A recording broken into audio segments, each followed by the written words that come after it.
Limfoma maligna adalah kanker yang menyerang sistem limfatik, terutama kelenjar getah bening yang berfungsi sebagai bagian dari sistem kekebalan tubuh. Dalam limfoma maligna terbagi menjadi dua, yaitu limfoma Hodgkin dan juga limfoma non-Hodgkin.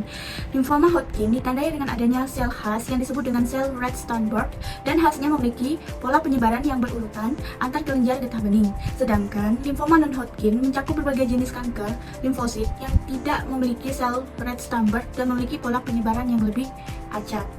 Adapun penyebab dari limfoma maligna yaitu karena adanya infeksi virus dan bakteri tertentu seperti virus EBV. Yang kedua ada faktor genetik. Yang ketiga karena terpaparnya bahan kimia berbahaya seperti pestisida, herbisida dan lain-lain.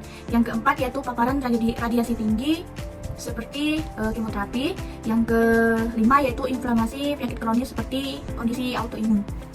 Tanda dan gejala limfoma maligna diantaranya yaitu pembekakan kelenjar getah bening di leher, ketiak atau selangkangan, lalu demam berulang-ulang, keringat berlebihan di malam hari, sesak napas dan batuk, mudah lelah, pembesaran amandel, penurunan berat badan, gatal-gatal pada kulit, dan iritasi kulit.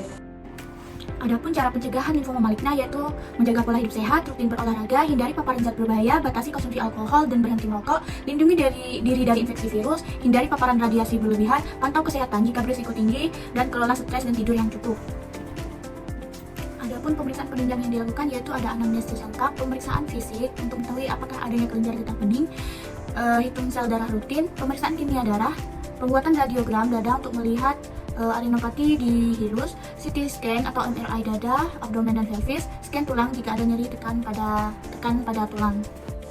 Terdapat faktor predisposisi yang memicu munculnya limfoma pada seseorang yaitu sebagai berikut. Yang pertama, usia. Penyakit limfoma maligna banyak ditemukan pada usia dewasa muda yaitu antara 18 sampai 35 tahun dan pada orang di atas 50 tahun dan bisa juga terjadi pada anak-anak. Yang kedua, jenis kelamin. Penyakit limfoma maligna lebih banyak diderita oleh pria dibandingkan wanita.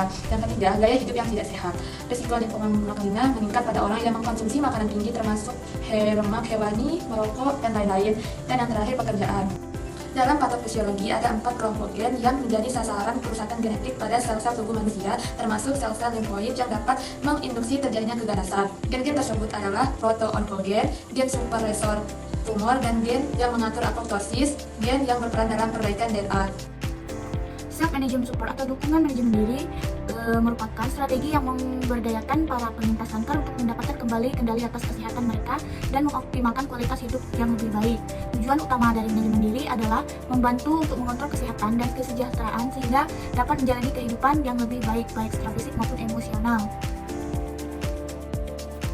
Adapun strategi penanganan penyakit limfoma maligna, yang pertama ada edukasi penyakit dan pengobatan yang akan dijalani seperti kemoterapi, radioterapi, terapi biologis, mencangkokkan sel punca ataupun pembedahan. Yang kedua yaitu anjurkan pasien bergaya hidup sehat seperti nutrisi yang seimbang, rutin aktivitas fisik, dan tidur yang cukup. Yang ketiga yaitu manajemen stres dan kesehatan mental seperti mengajarkan teknik relaksasi, meditasi atau konseling. Decision support adalah bagian dari sistem informasi berbasis pengetahuan atau manajemen pengetahuan yang dipakai untuk mendukung pengambilan keputusan dalam suatu organisasi atau perusahaan. A. Mengumpulkan informasi awal untuk menjelaskan masalah kepada pasien, seperti yang pertama, dapatkan informasi dari anggota keluarga untuk memahami prevensi pasien terlebih dahulu. Yang kedua, periksa apakah perawatan di rumah memungkinkan. Dan yang ketiga, memahami latar belakang keluarga. B. Memberikan informasi kepada pasien dan keluarga untuk membantu mereka membuat keputusan pengobatan. Seperti contohnya, komunikasikan keuntungan dan kerugian dari pilihan pengobatan, dan beritahu pasien dan keluarga mereka informasi yang mereka butuhkan untuk membuat keputusan pengobatan.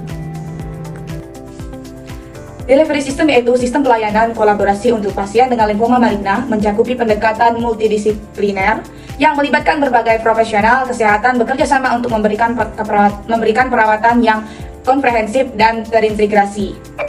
Perencanaan keperawatan. Di dalam perencanaan keperawatan terdapat manajemen gejala, intervensi untuk mengurangi rasa nyeri, dan yang selanjutnya yaitu pencegahan infeksi, yaitu pasien limfoma rentan terhadap infeksi karena sistem kekebalan tubuh yang lemah.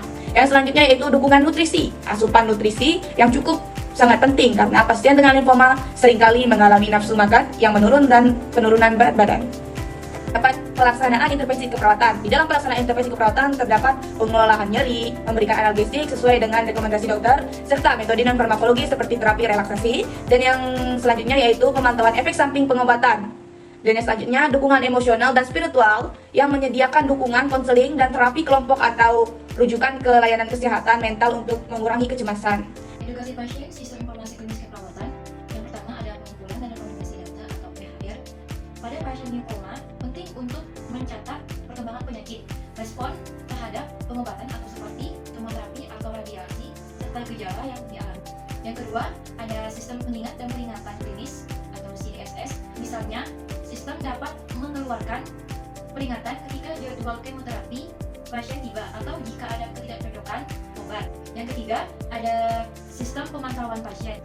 Untuk pasien limfoma yang menjalani kemoterapi atau terapi radiasi, pemantauan ketat terhadap kondisi vital seperti suhu tubuh, tekanan darah, dan tingkat oksigen darah sangat penting untuk mendeteksi komplikasi dini. Sumber daya komunitas perawatan. Yang pertama ada layanan perawatan di rumah. Layanan ini menyediakan perawatan di rumah untuk pasien limfoma yang membutuhkan pemantauan kondisi, pengelolaan gejala, atau dukungan perawatan setelah kemoterapi atau terapi radiasi. Yang kedua, dukungan psikososial dan konseling. Banyak organisasi komunitas, termasuk Yayasan Kanker Indonesia atau lembaga-lembaga terkait kanker, menyediakan layanan untuk pasien dan keluarganya. Yang ketiga, program paliatif komunitas. Program ini fokus pada manajemen gejala dan memberikan dukungan emosional serta spiritual. Perawatan ini sering melibatkan tim multidisiplin yang terdiri dari perawat, dokter, konselor, dan pekerja sosial. Yang keempat, sumber daya informasi online. Pasien dan keluarga dapat mengakses artikel edukatif, video informatif, serta berkonsultasi dengan ahli kesehatan secara online. Forum diskusi online memungkinkan penderita untuk tetap terhubung dengan komunitas sportif bahkan dari rumah mereka.